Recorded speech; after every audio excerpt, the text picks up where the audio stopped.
আসসালামু আলাইকুম, শেয়ার হাসান আপনাকে আজকের ভিডিওতে স্বাগত জানাচ্ছি। আজকে 28 এপ্রিল 2024 আজকের বাজার পর্যালোচনা এবং কয়েকটি গুরুত্বপূর্ণ নিউজ আপনার সামনে হাজির হলাম। এবং আলহামদুলিল্লাহ আজকে মার্কেট কিন্তু অনেক পরিমাণে বৃদ্ধি পেয়েছে এবং এটা অনেক দিন পরে হলেও আমরা এরকম একটি সুসংবাদ দেখতে পাচ্ছি। তো মূলত মার্কেট আজকেই যদি মাইনাস হতো তাহলে 5,500 পয়েন্টের নিচে নেমে যেতে পারতো। তবে যাক, আলহামদুলিল্লাহ মার্কেট আবার ঘুরে দাঁড়িয়েছে এবং মোটামুটি এখন আমরা দেখতে পাচ্ছি 5,615 পয়েন্টের মতো আপ হয়েছে। তো যাই হোক, আমরা সবগুলো বিষয় নিয়ে আলোচনা করব এবং এই আপ হওয়ার পিছনে একটা কারণ রয়েছে, সেই কারণটা নিয়ে আলোচনা করব। তো আলোচনায় যাওয়ার আগে একটা ছোট্ট অনুরোধ করি, আমার এই ভিডিওটি যদি আপনার ভালো লেগে থাকে বা সামান্যত উপকার আসে তাহলে আমি আশা করব আপনারা আমার চ্যানেলটিকে সাবস্ক্রাইব করবেন এবং আমার ভিডিওতে লাইক অ্যান্ড শেয়ার করবেন। তো যাই হোক, আমরা আর কথা না বলে সরাসরি ভিডিওতে চলে যেতে আমরা দেখতে পাচ্ছি প্রথমে ডিএসসি সাধারণ সূচকে 97.3 পয়েন্টের মতো আপ হয়েছে। এছাড়াও ডিএসসি 30 সূচকে আমরা দেখতে পাচ্ছি 21.63 পয়েন্টের মতো আপ হয়েছে এবং ডিএসসি সরিয়া সূচকে আমরা দেখতে পাচ্ছি এখানে আপ হয়েছে 16.89 পয়েন্টের মতো। তো যাই হোক, এরপরে যদি আমরা এখানে ইন্ডেক্স মুভমেন্টটা যদি খেয়াল করি তাহলে দেখতে পাচ্ছি মার্কেট পুলারে আমরা দেখতে পাচ্ছি ব্যাট বিসি 13.5 পয়েন্টের মতো আপ হয়েছে, বা আমরা বলতে পারি তার বেশি আপ হয়েছে। এছাড়াও স্কোয়ার ফার্মা 7 পয়েন্টের কাছাকাছি আপ হয়েছে। ব্র্যাক ব্যাংক আমরা দেখতে পাচ্ছি 5 পয়েন্টের থেকে বেশি আপ হয়েছে। এছাড়াও বেক্সিমকো আমরা দেখতে পাচ্ছি 5 পয়েন্টের থেকে বেশি আপ হয়েছে। আইএফআইসি 4 পয়েন্টের মতো। এনবিএল, জিপি, রেনাটা এরা 3 পয়েন্টের থেকে বেশি আপ হয়েছে। লাফার্জ হোলসিম মোটামুটি আমরা দেখতেছি 2.5 পয়েন্টের থেকে বেশি এবং লাভেলও 1.5 পয়েন্টের থেকে বেশি আপ হয়েছে। অপরদিকে যদি আমরা মার্কেট ড্র্যাগারের ক্ষেত্রে দেখি তাহলে দেখতে পাচ্ছি শুধুমাত্র বিকন ফার্মা এবং খান ব্রাদার্স তারা মোটামুটি 1.5 পয়েন্টের মতো মাইনাস করেছে, বাকি সবাই খুবই সামান্য পরিমাণ মাইনাস করেছে। যাই হোক, এরপরে যদি আমরা এখানে ট্রেড স্ট্যাটাসটি যদি খেয়াল করি তাহলে দেখতে পাচ্ছি আজকে 299টি শেয়ার আপ হয়েছে, অপরিবর্তিত ছিল আমরা দেখতে পাচ্ছি 45টি এবং পতন ঘটেছে 52টি। এবং আমরা যদি এখানে টাকার অঙ্কের লেনদেনটা যদি খেয়াল করি তাহলে দেখছি টাকার অঙ্কের লেনদেনে আজকে গত দিনের তুলনায় প্রায় 100 কোটি টাকার মতো বৃদ্ধি পেয়েছে। আজকে মোটামুটি আমরা দেখতে পাচ্ছি 613.752 কোটি টাকার মতো লেনদেন হয়েছে, যাক এটা খুব একটা ভালো দিক। যাই হোক, এরপর আমরা এখানে যদি টপ গেইনার এবং লুজারের ক্ষেত্রে দেখি তাহলে দেখছি টপ গেইনারে আজকে বিডি থাই আমরা দেখতে পাচ্ছি হলটেড হয়েছে। এছাড়াও জেএমআই, তারপর এখানে সিবিও পেট্রোকেমিক্যাল, রহিমা ফুড, কেপিপিএল এখানে বেশিরভাগই আমরা দেখতে পাচ্ছি হলটেড হয়েছে, আমরা খেয়াল করছি আজকে। এছাড়া লুজারের ক্ষেত্রে আমরা দেখতে পাচ্ছি তেমন একটা মাইনাস হয়নি, খুবই সামান্য পরিমাণ মাইনাস হয়েছে। অর্থাৎ আজকের মার্কেটটা কিন্তু খুবই ভালো হয়েছে বিনিয়োগকারীদের জন্য, আমি বলতে পারি পজিটিভ। এবং সামনে একটা নিউজ আলোচনা করব, সেই নিউজটার একটা প্রভাব রয়েছে মার্কেটে, আমি বলবো একটু পরে।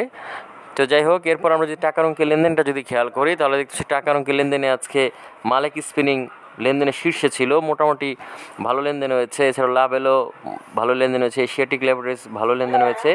তবে তারা যে অনেক বেশি পরিমাণ লেনদেন হয়েছে বিষয়টা এরকম নয়। তো যাই হোক, এরপরে যদি আমরা এখানে মার্কেট ম্যাপটা নিয়ে যদি আলোচনা করি তাহলে দেখতে পাচ্ছি মার্কেট ম্যাপে ফুড অ্যান্ড অ্যালাইড ভালো লেনদেন হয়েছে। মার্কেট ম্যাপে আমরা দেখতে পাচ্ছি ভালো বৃদ্ধি পেয়েছে, ফুড অ্যান্ড অ্যালাইড ভালো পরিমাণ বৃদ্ধি পেয়েছে। এছাড়াও ট্যানারি ইন্ডাস্ট্রিজ ভালো পরিমাণ বৃদ্ধি পেয়েছে। Service and real estate, financial institution, textile এরা কিন্তু ভালো পরিমাণ বৃদ্ধি পেয়েছে এবং মোটামুটি বৃদ্ধি পেয়েছে পেপার অ্যান্ড প্রিন্টিং। এছাড়া আমরা যদি বলি টেলিকমিউনিকেশন, এখানে আমরা সিরামিক সেক্টর দেখতে পাচ্ছি এরা মোটামুটি ভালো লেনদেন হয়েছে। তো আজকে মোটামুটি বেশিরভাগই ভালো লেনদেন হয়েছে, ভালো বৃদ্ধি পেয়েছে। আর জুট সেক্টরটা মোটামুটি খারাপ করেছে, তুলনামূলকভাবে বলা যায় কমই। আচ্ছা, যাই হোক, এর পরবর্তীতে আমরা এখানে দেখতে পাচ্ছি ব্লক ট্রানজেকশন, এখানে আমরা দেখতেছি ব্লক মার্কেটে আজকে লাভেলও মোটামুটি আমরা দেখতে পাচ্ছি যে অনেক ভালোই লেনদেন হয়েছে।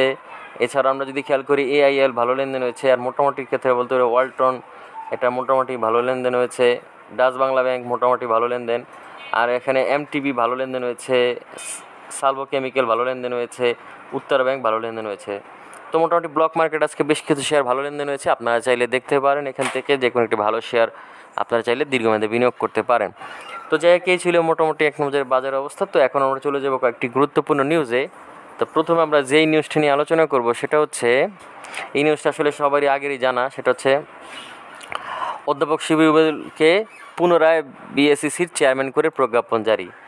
তো এটা আমরা অনেকেই ধারণা করছিলাম যে তিনি আবার নতুন করে বিএসইসির চেয়ারম্যান হতে যাচ্ছেন এবং এই কারণে কিন্তু অনেক জল ঘোলা হয়েছে। অর্থাৎ আমরা বলতে পারি মার্কেট কিন্তু অনেকটা আবার মাইনাস হয়েছিল এই নিউজের উপর ভিত্তি করেই। তো যাই হোক, আসলে যেটা পূর্ব নির্ধারিত ছিল সেটাই ঘটেছে। তবে মার্কেট ভেবেছিলাম যে হয়তো খারাপ হবে এই নিউজটার কারণে, কিন্তু আসলে নিউজটার কারণে মার্কেটটা খারাপ হয়নি, বরং আরও ভালো হয়েছে।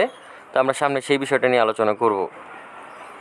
তো মূলত আমরা দেখতে পাচ্ছি এখানে ওনাকে পুনর্নিয়োগ দেওয়া হয়েছে এবং আমরা দেখতে পেয়েছি 2020 সালে 17 মে তিনি নিয়োগ পেয়েছিলেন। এরপরে কিন্তু আবার বাড়ানোর জন্য একটা চিঠি দেওয়া হয়েছিল অর্থ মন্ত্রণালয় থেকে এবং সেটা কিন্তু প্রধানমন্ত্রী অ্যাকসেপ্ট করেছেন, আমরা দেখতে পাচ্ছি। তো আমরা একটা বিষয় দেখতে পাচ্ছি, তার বয়স বর্তমানে 56 বছর 4 মাস 15 দিন। সেই অনুযায়ী আরও একটি মেয়াদে অর্থাৎ 4 বছরে তিনি আরও নিয়োগ পেতে পারেন, অর্থাৎ সরকারি বিধিমালা অনুযায়ী তিনি আরও 4 বছর নিয়োগযোগ্য বলে এখানে বলা হয়েছে। তো যেহেতু তিনি নতুন করে আবার নিয়োগপ্রাপ্ত হয়েছেন এবং সেটার ফলাফলটা কী আমরা একটু দেখে নিই। সেটার ফলাফলটা পরবর্তী নিউজেই বিসিসি চেয়ারম্যান পুনর্নিয়োগের খবরে শেয়ার বাজারে সেঞ্চুরি। তো মূলত এতদিন আমরা যেই কথাগুলো শুনে আসছিলাম যে শেয়ার বাজারে যারা এই যে বর্তমান কমিশনের বিরোধী লোক রয়েছে তারা মার্কেটকে প্রায় প্রতিদিনই পতন ঘটাচ্ছে বা আমরা বলতে পারি যে মার্কেটকে মাইনাস করছে। তো সেই নিউজের বিপরীতে এখন কিন্তু এই ফলাফলটা যাচ্ছে না, অর্থাৎ আমরা দেখতে পাচ্ছি যে শিবলি রুবায়তুলকে আবার পুনরায় নিয়োগ দেওয়ার পরেই কিন্তু মার্কেট অনেকাংশে পজিটিভ হয়েছে। তো আমার মনে হচ্ছে যে এখন মার্কেটকে নিচে নামানোর পরে এখন যাবার উপরে তোলা হচ্ছে, এখানে একটা গেমলিং রয়েছে।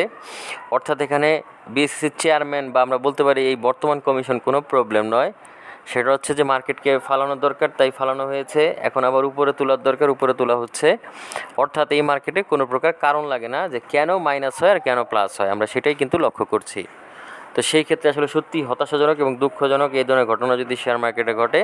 তো যাই হোক, আজকে একটা ভালো খবর আসলে বলা যায় না, কারণ এই খবরটা তেমন একটা গুরুত্ব বহন করে না শেয়ার বিনিয়োগকারীদের জন্য, বরঞ্চ আরও তিনি যদি পুনর্নিয়োগ না পেতেন তাহলে হয়তো মার্কেটের জন্য অর্থাৎ সাধারণ বিনিয়োগকারীরা মনে করেন যে মার্কেটের জন্য ভালো হতো।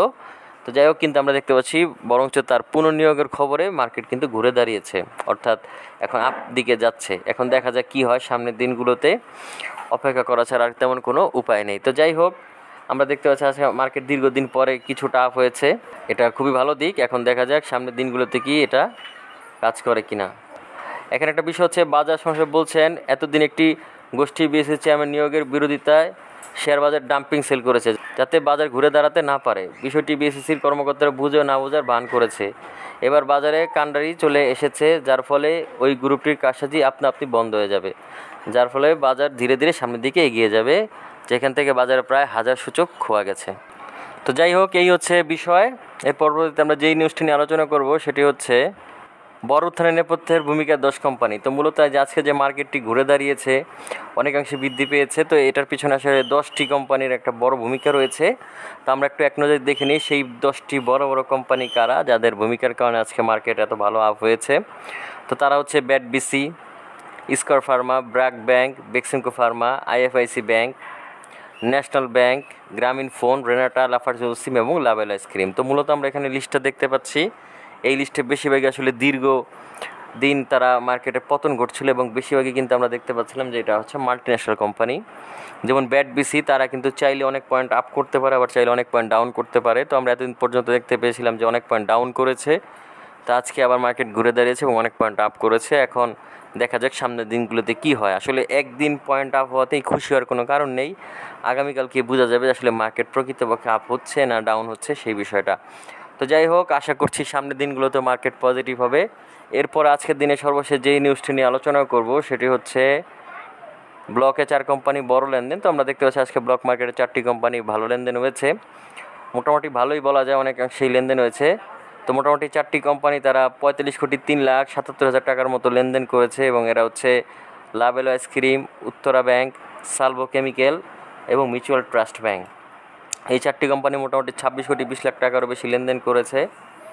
তো যাই হোক, আপনারা চাইলে এখান থেকে দেখে নিতে পারেন দীর্ঘমেয়াদে শেয়ারগুলোতে বিনিয়োগ করা যায় কি না। তবে এখন বাজারে যেই অবস্থা সেই ক্ষেত্রে আমরা আসলে সবসময় ব্লক মার্কেটকে বলতাম যে ভালো একটা জিনিস হতে পারে আপনার জন্য, তবে বর্তমান বাজার অবস্থার জন্য আসলে ব্লক মার্কেট সেভাবে রিকমেন্ডেড নয়। তারপর আপনি চাইলে দীর্ঘমেয়াদী বিনিয়োগের জন্য ভালো ব্লক মার্কেটের শেয়ার খেয়াল রাখতে পারেন। সেক্ষেত্রে বর্তমানে কিন্তু অনেক ডিসকাউন্টেড প্রাইসে শেয়ার পাবেন আপনারা, বেশ কিছু শেয়ার কিন্তু পতন ঘটে অনেকাংশে নিচে নেমে গিয়েছে, চাইলে এখনই বিনিয়োগ করা যেতে পারে দীর্ঘমেয়াদে, সেই ক্ষেত্রে আপনারা লাভবান হবেন। তো যাই হোক, এই হচ্ছে মোটামুটি আজকের বাজার অবস্থা এবং গুরুত্বপূর্ণ নিউজ। আশা করছি আজকের এই অবস্থা এবং গুরুত্বপূর্ণ নিউজ আপনাদের ভালো লেগেছে এবং সামান্যতম উপকার আসবে। যদি উপকার আসে বা ভালো লাগে তাহলে আমি আশা করি আপনারা আমার চ্যানেলটিকে সাবস্ক্রাইব করবেন এবং আমার ভিডিওতে লাইক এন্ড শেয়ার করবেন। তো যাই হোক, আর বেশি একটা কথা বলবো না, আজকে এখানে বিদায় নিচ্ছি। আগামীতে দেখো নতুন কোনো ভিডিও নিয়ে। সেই পর্যন্ত আল্লাহ হাফেজ, আসসালামু আলাইকুম।